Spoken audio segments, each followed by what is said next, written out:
देश में इस वक्त वक्फ बोर्ड को लेकर तमाम चर्चाएं चल रही है। सदन में मोदी सरकार क्या चीज़ लेकर आ रही है, तमाम कयासों के बीच उत्तराखंड वक्फ बोर्ड के अध्यक्ष शादाब शम्स जी इस वक्त हमारे साथ हैं। शादाब जी, देश भर में चर्चा है वक्फ बोर्ड को लेकर कि उसके जो तमाम नियम कानून हैं उनको संशोधित किया जाएगा। उत्तराखंड के लिहाज से या अध्यक्ष होने के नाते आपको क्या? देश के यशस्वी प्रधानमंत्री माननीय मोदी जी एक वक्फ बोर्ड विधेयक संशोधित लेके आ रहे हैं। मुझे लगता है कि वक्फ बोर्ड अमेंडमेंट एक्ट ये आएगा और ये इस संशोधन बहुत आवश्यक थे। इसके लिए मैं दिल की गहराइयों से माननीय प्रधानमंत्री मोदी जी को, सरकार को और ख़ासकर अपने मंत्री श्री किरण रिजिजू जी को बधाई देता हूँ। और मुझे इसके बारे में थोड़ी जानकारी इसलिए है क्योंकि हमारी पूर्व मंत्री स्मृति ईरानी जी ने कई बार दिल्ली के अंदर तमाम वक्फ बोर्डों के अध्यक्षों को बुला के बैठक की और उन्होंने चर्चा की कि आगे वाली लाइन क्या होनी चाहिए। असल में वक्फ बोर्ड एक बहुत बड़ा भ्रष्टाचार का अड्डा बन चुका है। वक्फ बोर्ड में जिस दिन से देश की आज़ादी से लेकर आज तक ये बड़ी लूट का साम्राज्य बना और वक्फ बोर्ड को असीमित शक्तियां देना ये अपने आप में दर्शाता है कि उसने न्याय करने के लिए उसे वो शक्तियां दी गई थी, लेकिन उस न्याय तो पता नहीं कितना हो, लेकिन अन्याय जरूर हो गया। हिंदू भाइयों के साथ, उन मुसलमानों के साथ जिनकी प्रॉपर्टी है, जिन्होंने वक्फ नहीं की, उसके ऊपर अगर उनके खसरा खतौनियों में उनके नाम चले आ रहे हैं और वक्फ बोर्ड कह रहा है हमारी है, ये तो अन्याय है। ऐसा ही एक विषय मेरे सामने भी वक्फ बोर्ड अध्यक्ष बन के आया, कांवली कब्रिस्तान। वहाँ जो चौधरी परिवार हैं, जो वहाँ के जमींदार थे, पुंडीर फैमिली, उन्होंने एक ज़मीन को मुसलमानों को कहा कि भाई इसमें आप कफन दफन कर लीजिए, ये आप कब्रिस्तान बना लीजिए, एक तरह से दान दे दी, लेकिन वो मौखिक रूप से रही होगी। उनका कहना है कि हमने आधी कही थी, इन्होंने पूरी ले ली और 32 बीघे ज़मीन पे वक्फ के सर्वे में वो चढ़ गई। वक्फ बोर्ड ने उस पर अपना दावा ठोक दिया कि हमारी है। अब गांव वाले और ज़मींदार के बीच में कॉम्प्रोमाइज़ हो गया। दोनों ने कोर्ट में जाके अपने हलफनामे दे दिए कि ऐसा है, हम 50-50 आपस में हमारे में सुलह हो गई, भाई कुछ ये रख लें कुछ हम ले लें, दोनों का काम चल जाए, आपसी सौहार्द बना रहे। वक्फ बोर्ड ने बीच में टांग अड़ा दिया। आप कैसे कॉम्प्रोमाइज़ कर सकते हैं? वक्फ बोर्ड की ज़मीन है, वक्फ बोर्ड तो कॉम्प्रोमाइज़ नहीं चाहता। वक्फ बोर्ड का कॉम्प्रोमाइज़ ना चाहना देश के अंदर अराजकता फैलाने का काम करता है। अरे ये कैसे आप दूसरों को हक, आप वो भी आपके लोग हैं। अगर आपको असीमित शक्तियां मिली है तो आप अन्याय नहीं करेंगे किसी के साथ। हम अध्यक्ष बने, हमने कहा नहीं, जैसे वो चाहते हैं, अगर वो कॉम्प्रोमाइज आपस में करना चाहते हैं तो हमें बिल्कुल झुक के उस कॉम्प्रोमाइज को स्वीकार करना चाहिए, क्योंकि सुप्रीम कोर्ट ने श्री राम मंदिर जजमेंट में कहा कि अगर हिंदू मुस्लिम विवाद हो और उसमें कॉम्प्रोमाइज से काम चल सकता हो, आपसी सौहार्द बनाया जा सकता हो, तो सौहार्द बनाना चाहिए। हमने कहा हम कॉम्प्रोमाइज के लिए तैयार, हमने रिटन एफिडेविट दिए। हमारा कहना है ऐसे कई अन्य मुद्दे, कई जगह ऐसा होता है जहां लोगों के आपके हित लोगों के हितों पे हावी हो जाते हैं, नहीं होना चाहिए। और बड़ा चिल्ला रहे हैं मुसलमान ठेकेदार, ओवैसी साहब चिल्ला रहे हैं, मुस्लिम पर्सनल लॉ बोर्ड चिल्ला रहा है कि ये गलत हो रहा है, मुसलमानों के साथ गलत हो रहा है। ऐसा क्या उखेड़ कर दी थी आपने वक्फ बोर्ड में?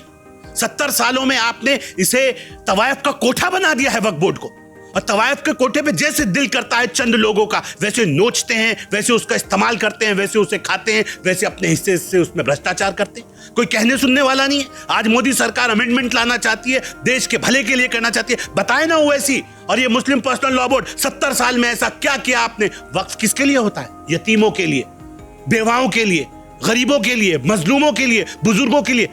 बनाया कहीं शेल्टर होम? बनाया कहीं बेवाओं के लिए कोई आसरा? बनाया कहीं यतीम बच्चों के लिए कोई घरौंदा? किस बात का वक्फ बोर्ड? सिर्फ तुम्हारी लूट के लिए वक्फ बोर्ड के अध्यक्ष मिल जाते हैं, लूट का बाजार गर्म हो जाता है, वक्फ बोर्ड के कर्मचारी मिल जाते हैं, मुतवल्ली के साथ मिलते हैं, खूब दबा के लूटो साला जितना लूटना है।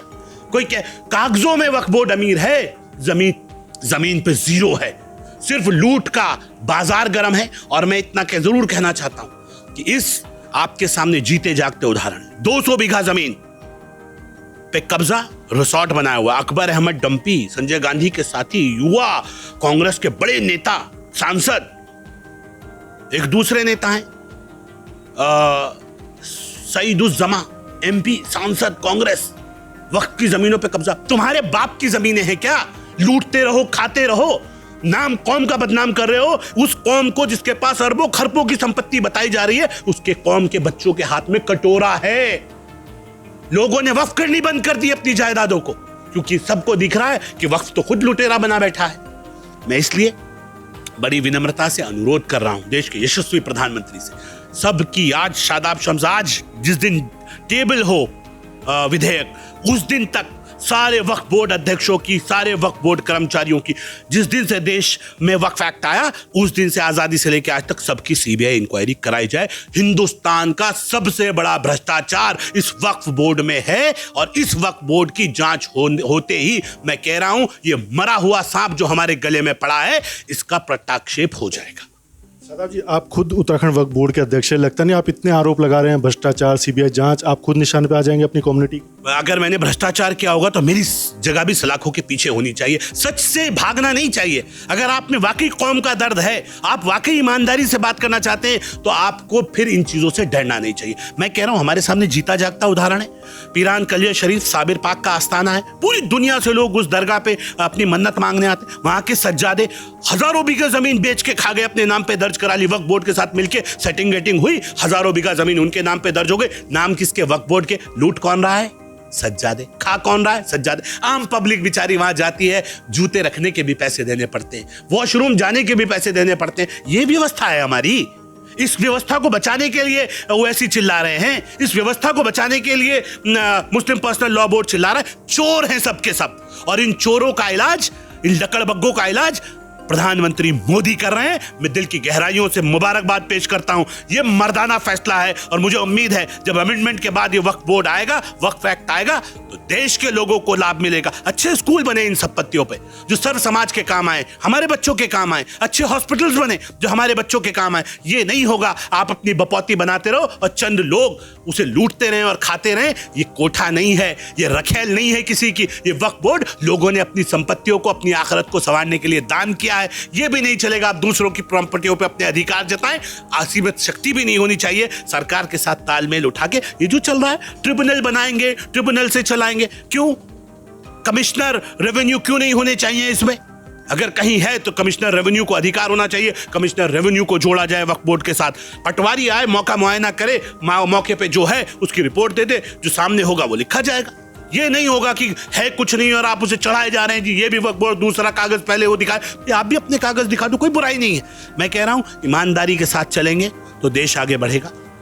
और मुझे उम्मीद है कि देश के प्रधानमंत्री लगातार सर्जरी कर रहे हैं, गंदगी को साफ कर रहे हैं, चाहे वो 3 तलाक वाला विषय हो, चाहे दूसरे अमेंडमेंट्स हो। आज ये अमेंडमेंट भी आने वाले वक्त में मुसलमानों को अपने पैरों पे खड़ा करने वाला अमेंडमेंट होगा। और मुझे पूर्ण विश्वास है कि माँ भारती के हाथ और पैर अगर मजबूत होंगे, एक हाथ अपाहिज रह जाए, एक हाथ पैरालाइज हो जाए, एक पैर पैरालाइज हो जाए, तो क्या बदन स्वस्थ रह सकता है?